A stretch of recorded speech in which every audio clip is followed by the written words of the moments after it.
World cup அடிச்சதுக்கு இந்தியாவுக்கும் தமிழகத்துக்கும் வாழ்த்துக்கள். நன்றி வணக்கம்.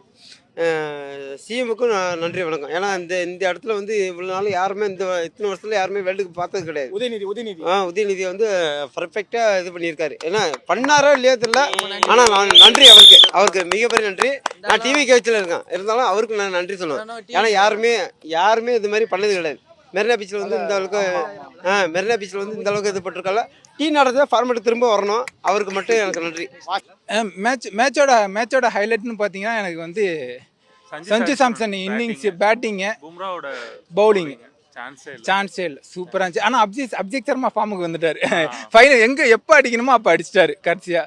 ஆமாம், சூப்பர் டீம் ப்ரோ, செம்ம டீம். ஆனால் இப்போ அடுத்த 20 இதோட நிற்காது ப்ரோ. 27 வேர்ல்டு கப்பும் நம்ம தான் ஜெயிக்கிறோம், கப்பை தூக்குறோம். மேட்ச்சில் வந்து பார்த்தோம்னா சஞ்சு சாம்சன் வந்து நல்ல ஒரு இந்த டைம் கொஞ்சம் நல்லா இது பண்ணியிருக்காரு.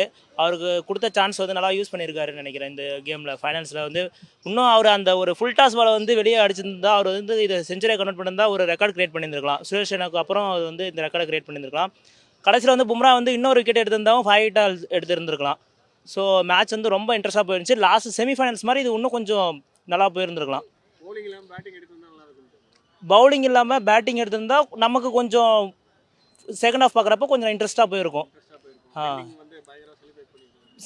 செலிப்ரேஷன் வந்து இன்னும் நல்லா இருந்திருக்கும். ஸோ கன்சிக்யூட்டிவாக இது வந்து இந்தியா வந்து T20 வேர்ல்டு கப் படிக்கிறதுனால இன்னும் ஹிஸ்ட்ரி கிரியேட் பண்ணியிருக்காங்க. So next year maybe Hardik அடிக்கிறதுக்கு சான்ஸ் இருக்குது.